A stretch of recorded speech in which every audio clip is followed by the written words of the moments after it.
Bismillahirrahmanirrahim. Assalamualaikum warahmatullahi wabarakatuh. Alhamdulillahi rabbil alamin wa bihi nasta'in ala umurid dunya waddin. Asyhadu an la ilaha illallah al-malikul haqqul mubin wa asyhadu anna Muhammadan abduhu wa rasuluh as-sadiqul wa'dil amin.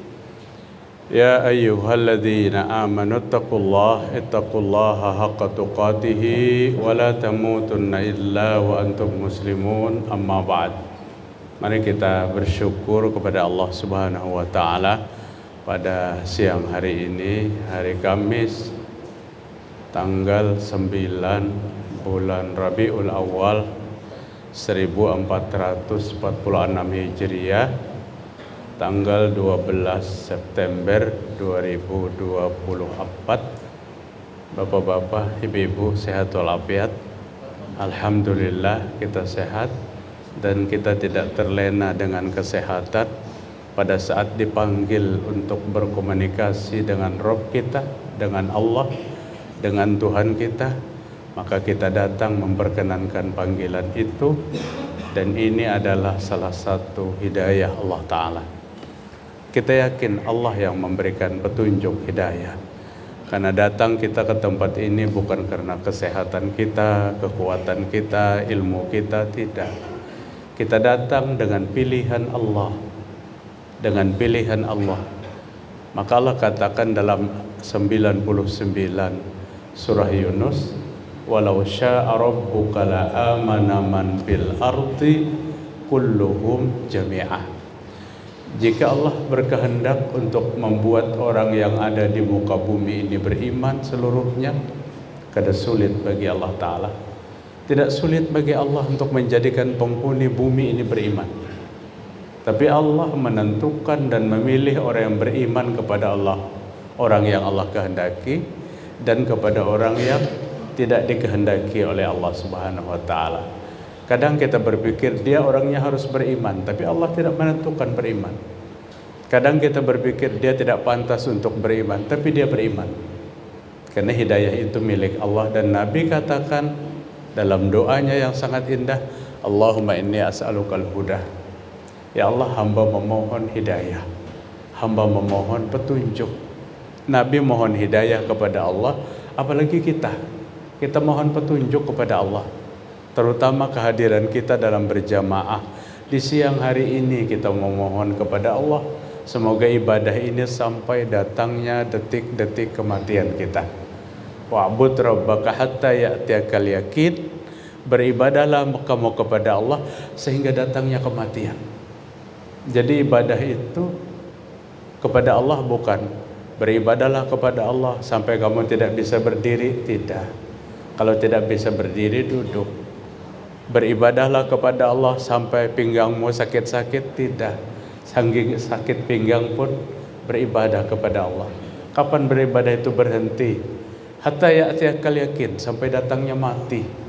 Dan ibadah yang paling puncak menjelang kematian, kita mampu berkonsentrasi dengan kalimat tauhid, la ilaha illallah.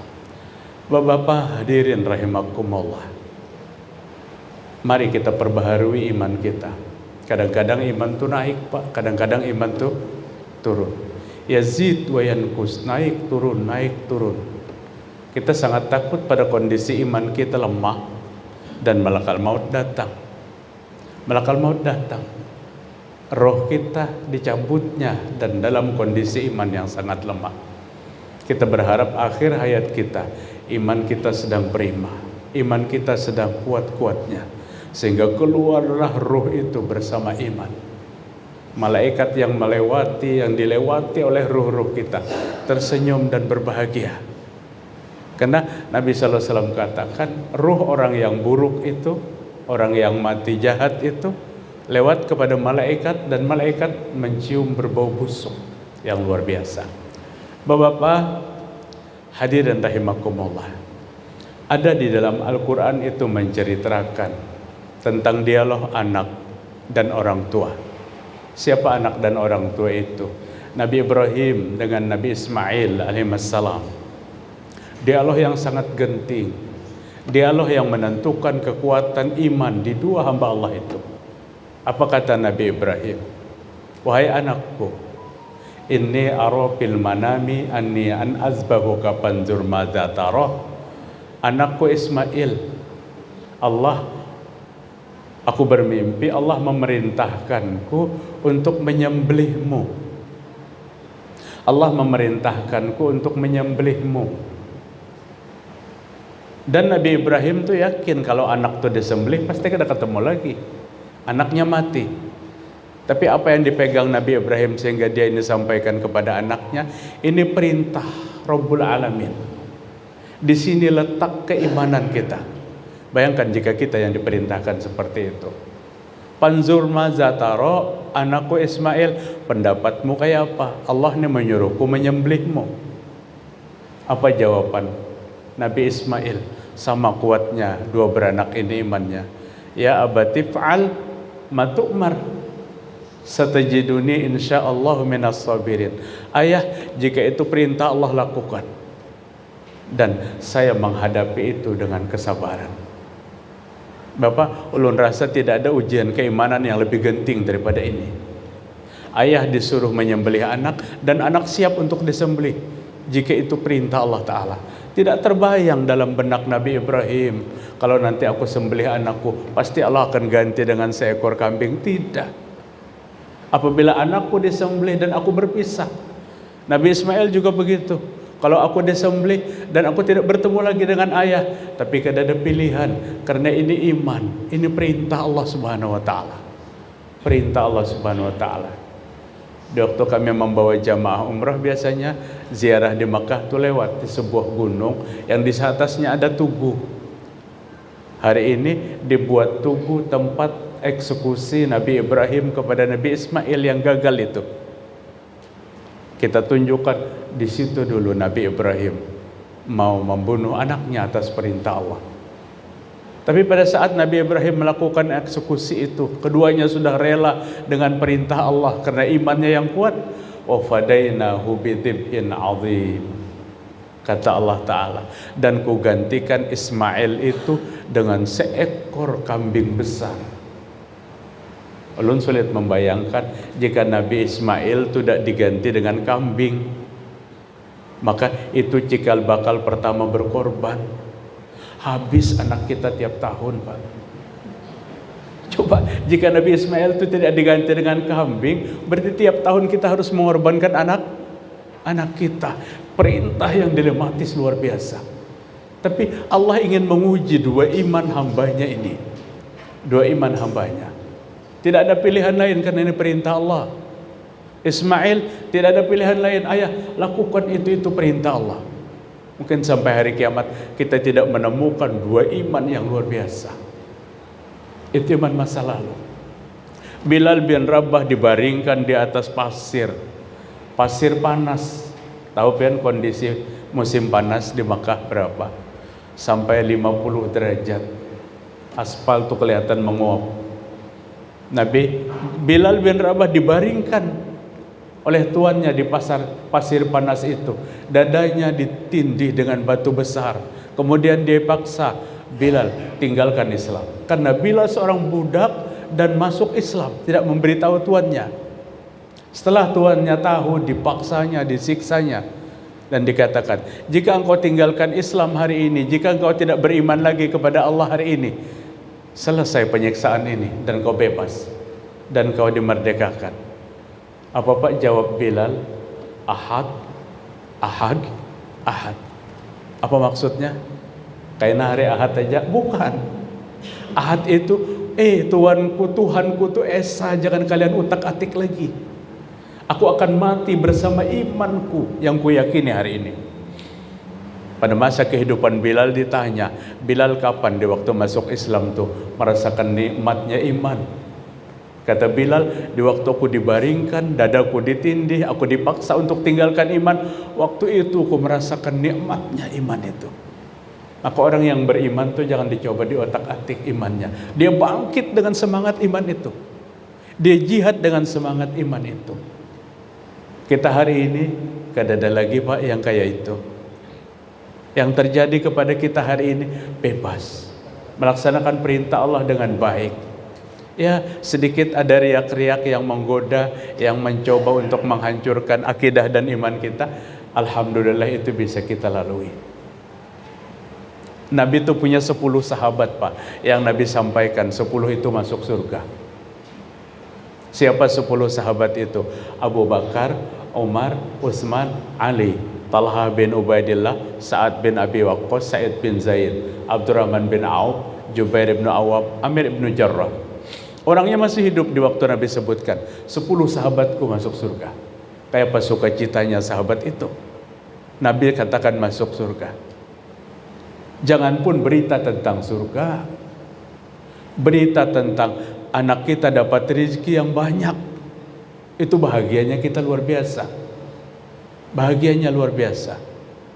Pak, anak pian berjudi, astagfirullah, ujar abahnya. Tapi menang, Pak, alhamdulillah. Belum jelas itu kehalalannya. Ini 10 sahabat disebut Nabi namanya akan masuk surga. Tercerita seorang sahabat Nabi yang bernama Abu Ubaidah yang ke-10. Abu Ubaidah seorang prajurit pemanah yang Nabi amanahkan menjadi komandan pemanah di atas Jabal Rumat di waktu perang Uhud. 50 pasukan pemanah di atas Jabal Rumat, di situ Abu Ubaidah sebagai pemimpinnya. Siapa Abu Ubaidah itu? Laki-laki yang dengan tangannya sendiri membunuh ayah kandungnya pada saat perang Badar. Bapak-bapak, dia masuk Islam, bapaknya tidak setuju. Dan bapaknya berusaha untuk ketemu Abu Ubaidah dan akan kubunuh. Aku akan membunuh anakku sendiri dengan tanganku karena dia telah khianat. Karena dia meninggalkan Tuhan berhala. Tapi Abu Ubaidah ancaman seperti apapun, iman tidak bergeser. Tidak bergeser di hatinya. Terjadi pada saat itu perang Badar tahun kedua Hijriah bulan puasa. Tanggal 17 Ramadan. Kesempatan ini akan digunakan oleh Zarrah, ayahnya Abu Ubaidah. Zarrah memperkuat pasukan kafir 1000 orang. Abu Ubaidah memperkuat pasukan muslim 313 orang. Berhadap-hadapan pada perang itu. Ayahnya datang ke medan Badar bukan untuk berperang, tapi mencari di mana anaknya yang bernama Amir ibnu Jarrah. Abu Ubaidah itu kan namanya Amir. Setelah dia ketemu dengan anaknya, dikejar ke kanan, Amir lari ke kiri. Dikejar ke kiri, Amir lari ke kanan. Ayahnya bersemangat ingin membunuh anaknya yang dianggapnya pengkhianat itu. Pada saat kondisi berhadap-hadapan dan Amir tidak mampu lari lagi dari kejaran ayahnya, maka apa yang terjadi? Kata Abu Ubaidah, aku adalah pembela muslim dan ayahku adalah pembela kekufuran. Artinya berhadap-hadapan dua keyakinan yang saling ingin merusak, apalagi ayahnya yang bernama Jarrah menghina, mencaci Islam, menghina Nabi Muhammad SAW. Maka yang duel hari itu bukan ayah dan anak, tapi dua tentara yang sejati, tentara muslim dan tentara yang merusak orang Islam. Duel anak dan ayah. Qadarullah, Abu Ubaidah membunuh anak ayahnya pada perang itu. Dan ayahnya terbunuh. Sedih dia pada saat itu. Pilu luar biasa. Nabi pun ikut bersedih. Tangannya membunuh ayahnya. Malaikat Jibril datang membawa Al-Mujadalah ayat 22. Kata Jibril, benar apa yang dilakukan oleh Abu Ubaidah itu. Benar. La tadiju qauman yu'minuna billahi wal yaumil akhir. Wahai Muhammad, kamu tidak akan mendapatkan satu kaum yang beriman kepada Allah, beriman kepada akhir, yang bermesra-mesra dengan orang yang tidak menerima Allah sebagai Tuhan. Itu tidak dilakukan oleh kaum yang beriman. Artinya apa? Para jamaah sekalian, tidak ada bermesra-mesra bagi seorang anak dengan seorang ayah pada saat ayah ini musuh agama. Musuh agama. Dan dia melakukan pembunuhan itu dibenarkan oleh Islam. Ini takaran dan ukuran iman orang masa lalu. Ada dua orang sahabat Nabi yang bersaudara, Mus'ab bin Umair dengan Zaid bin Umair. Mus'ab bin Umair memperkuat pasukan muslim pada perang Badar. Zaid bin Umair memperkuat pasukan sebelah. Berperang, berduel, dua bersaudara yang lahir dari rahim yang sama. Apa yang diperebutkan? Iman, bapak-bapak. Iman. Setelah perang usai, Zaid bin Umair tertangkap. Setelah tertangkap jadi tawanan, Mus'ab ditugaskan oleh Nabi untuk mengontrol tawanan itu. Setelah dikontrol tawanan, sampai dia kepada saudara kandungnya, adiknya yang dua tangannya diikat oleh pengaman keamanan tawanan itu. Apa kata Mus'ab bin Umair? Ikat kuat-kuat Zaid bin Umair, jangan sampai lepas. Nanti ayahnya akan datang menebusnya dengan diat. Dia tahu siapa ayahnya. Ayahnya sendiri yang masih berpihak kepada kekafiran. Artinya ini kita angkat para jemaah sekalian rahimakumullah. Begitu luar biasa keimanan orang-orang masa lalu. Mereka tidak ada pertaruhan yang terakhir nyawa sekalipun manakala berbicara tentang iman. Di tengah hari ini banyak sekali orang yang menganggap keimanan itu biasa. Biasa. Ada orang yang berkomentar dan orang itu adalah figur umat muslim. Dan dia katakan, semua agama itu baik. Kalau semua agama itu baik, apakah 5 orang anaknya yang dalam rumah itu berbeda-beda agamanya? Kita tidak mengutak-atik keyakinan agama orang lain, tapi sebagai seorang muslim, kita tanam dalam lubuk iman kita. Apa? Innad dina 'indallahil Islam. Agama yang paling mulia di sisi Allah itu agama Islam. Ayat itu menanamkan pencerahan kepada umat Islam, bukan mengutak-atik keyakinan orang lain.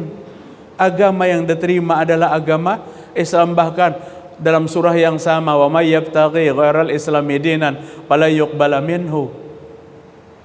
Siapa yang memilih agama selain daripada Islam, maka akan ditolak oleh Allah Subhanahu wa taala. Jamaah sekalian rahimakumullah, perlu kemantapan iman kita. 30 surah Fussilat Allah katakan, innal ladzina qalu rabbunallahu tsumma istaqamu tatanazzalu alaihimul malaikatu alla taqafu malaikatu alla taqafu wa la tahzanu wa absyiru bil jannati allati kuntum tu'adun. Orang yang berkata Tuhan kami Allah, semua kita berkata itu. Orang yang berkata Tuhan kami Allah, summa istaqamu, kemudian ucapan itu dia pegang kuat-kuat, tidak dilepas lagi. Dalam kondisi apapun, nyawa sekalipun, Tuhan kami Allah tetap kami pegang. Tatanazzalu alaihimul malaikah, malaikat akan datang menemui orang itu. Kapan malaikat datang? Kata Mubasyir, pada saat orang itu hendak mati. Malaikat datang. Anak, istri, saudara sudah menangis menghadapi orang tuanya, pamannya yang hendak mati. Mereka tidak tahu di samping mereka banyak malaikat yang mengunjungi sakitnya seorang hamba Allah itu. Dan hamba Allah yang sedang sakit ini melihat malaikat sedang berkata, apa kata malaikat? Alla takhafu wa la tahzanu wa absyiru bil jannah allati kuntum tu'adun. 30 surah Fussilat. Pak Haji mun bahasa kita, pian kada usah sedih, pian kada usah berduka, engkau bergembiralah karena engkau akan masuk surga. Malaikat yang bawa berita ini kepada orang yang hendak mati itu, artinya apa? Dia akan tahu masuk surga. Kepada siapa? Kepada orang yang Tuhan kami Allah. Kemudian dia pegang kuat-kuat. Jangan longgar iman kita. Dan dilapaskan sebelum mati dengan kalimat tauhid. Jadi keimanan itu jangan pernah longgar. Kalau dulu para sahabat Nabi yang mengontrol, Nabi ketemu, Nabi tanya imanmu berapa? Imanmu kayak apa? Sempurna wahai Rasul. Kabar yang membahagiakan oleh Rasul sallallahu alaihi wasallam. Tapi hari ini tidak ada yang bertanya itu. Pada saat seseorang mencoba untuk meluruskan pun kadang-kadang dituduh yang macam-macam. Bapak-bapak hadirin rahimakumullah. 22 Al-Mujadalah Allah katakan, ya Muhammad, la yujadu qaumun yu'minuna billahi wal akhir, kau tidak mendapatkan satu kaum yang beriman kepada Allah dan hari akhir, yang bermesra-mesra dengan siapa? Dengan orang yang menolak ketuhanan Allah dan menolak beriman kepada hari akhir. Peristiwa yang baru kita lewati waktu itu di Mekah, Pak. Masih di Mekah, baru beberapa kali datang. Di lobi hotel itu ada televisi, kebetulan disiarkan di Indonesia. Indonesia sedang kedatangan tamu besar. Siapa? Paus Fransiskus kalau tidak salah ya. Kemudian disiapkan karpet merah, dibawa ke Masjid Istiqlal, dikecup ubun-ubunnya oleh seorang ulama besar. Aduh mesranya. Kemudian berganti cupika apa? Ulun kau pina salah sambat, cupika cipiki ya. Berganti cupika cipiki. Apakah dengan sesama muslim juga diperlakukan seperti itu? Oh itu penghormatan. Apakah kepada sesama muslim kita saling menghormati? Oh itu kasih sayang. Apakah kepada sesama muslim kita juga saling kasih sayang? Allah katakan ini batas keimanan. Tidak ada orang beriman yang memperlakukan mesra kepada musuh Allah, sekalipun dalam Islam itu menganggap kekufuran itu dua. Pertama kafir harbi, yang kedua kafir zimmi. Nah, kafir harbi tidak ada hak yang seperti itu. Tapi kafir zimmi ada seorang yang berbeda keyakinan, satu kantor, satu kampus, berdekatan berjualan, perumahan berpaparakan, tinggal satu RT, berbeda keyakinan, silahkan jalin hubungan yang baik. Bahkan Nabi Muhammad SAW katakan, man adza zimmiyan faqad adzani. Siapa yang menyakiti zimmi, itu orang yang tidak beragama Islam tapi bisa beradaptasi dengan kita. Sama dengan menyakiti aku. Islam betul-betul datang dengan perdamaian yang luar biasa. Jangan mengutak-atik keyakinan. Rumah nomor 10 namanya Abdullah penghuninya. Rumah nomor 11 namanya Hendrik penghuninya. Abdullah dan Hendrik berbeda keyakinan. Turun hendak ke kantor bersama. Abdullah berkata, Hendrik kemana? Ke kantor, kata Hendrik. Hendrik pun berkata, Abdullah kemana? Ke kantor. Inilah akhlak Islam. Pada saat Abdullah bertanya, kafir ente hendak kemana? Ini dibenci oleh agama kita. Kada boleh mengotak-atik keyakinan orang lain. Sementara itu kita bisa beradaptasi. Setiap 10 Zulhijjah kita dianjurkan untuk menyembelih hewan kurban. Bagikan daging kurban itu kepada orang-orang Islam, kepada orang yang meminta-minta dan orang yang tidak meminta-minta. Maka daging kurban itu boleh dikasihkan kepada orang yang mampu. Sehingga jika tetangga kita ada orang yang tidak beragama Islam pun, maka boleh menerima dari pembagian daging kurban itu. Tapi pada saat kita berhadapan dengan kafir harbi yang memerangi agama kita seperti yang ada di Israel sana, dan di beberapa negara yang begitu benci, membakar Al-Quran, mencopot jilbab, mencaci Allah Subhanahu wa Ta'ala, maka tidak ada toleransi bagi kita. Tidak ada toleransi. Surah Al-Kafirun itu turun karena 5 dedongkot Quraisy yang datang menemui Nabi, dan mereka mengajak Muhammad, silahkan kita dakwah masing-masing. Tidak ada lagi perselisihan di antara kita, dengan syarat hari ini kami masuk Islam, kata 5 dedongkot Quraisy itu. Besok Nabi Muhammad dan sahabatnya masuk agama kami. Itu terus berlanjut. Hari ini dan besok, hari ini dan besok, berhurupan. Ini bentuk apa? Bentuk toleransi akidah, penipuan dalam akidah. Nabi sekalipun tidak menjawab, satu paket suratul Makkiyah, Allah menurunkan surah Al-Kafirun. Yang di ujung ayatnya apa surah Al-Kafirun itu? Lakum dinukum waliyadin. Jangan berhurupan, kata Allah. Agamamu agamamu, agamaku agamaku. Ayat itu turun di hadapan 5 pemimpin Quraisy. Qul ya ayyuhal kafirun. Katakan wahai orang kafir, la a'budu ma ta'budun. Kami tidak menyembah apa yang kamu sembah. Wala antum abiduna ma'abud, dan kalian kada perlu menyembah agama yang kami sembah. Diulang lagi, wala ana abidum ma'abattum wala antum abiduna ma'abud. Kata sebagian ulama, Maha Suci Allah Ta'ala, kita tidak pernah merubah Al-Quran, Maha Suci Allah. Tapi jika Al-Kafirun ini turun 4 ayat, sudah sempurna beritanya. Qul ya ayyuhal kafirun, katakan kepada orang kafir, la a'budu ma ta'budun, kalian kada perlu menyembah agama yang kami sembah. Kami tidak menyembah agama yang kamu sembah. Wala antum abiduna ma'abud, dan kalian kada perlu menyembah agama yang kami sembah. Agamamu, agamaku, apa? Sempurna sudah ayat ini. Tapi kenapa ayat 3, ayat 4 dibolak-balik oleh Allah, ayat 5, ayat 6? Jika imamnya kada jeli, ngalibana menutup. Wala ana abidum ma'abatum wala antum abiduna ma'abud wala ana abidum ma'abatum wala antum ujar makmumnya sudah labihannya abud-abudnya beberapa kali. Ya, di belakang makmumnya kada belajar pulang. Laku makan dia ajar makmum. Hanyar lakum dinukum waliyadin. Bapak-bapak, artinya ulun simpulkan kajian singkat kita pagi hari ini. Mari perbaharui iman kita, mari jaga iman kita. Iman kita tidak sama dengan iman orang lain. Ada sekat yang sangat tebal yang tidak perlu kita tembus dalam masalah akidah. Bertoleransi di antara umat itu ajaran agama kita. Tapi bertoleransi dalam akidah itu adalah hukum yang sangat berat bagi kita. Al-Islam ya'lu wa la yu'la alaih. Islam itu tinggi dan tidak ada yang lebih tinggi daripada Islam. Jangan pernah kita berkata agama itu sama. Kata ulama, riddatun qauliyah, itu murtad ucapannya, sekalipun tidak disuruh masuk Islam.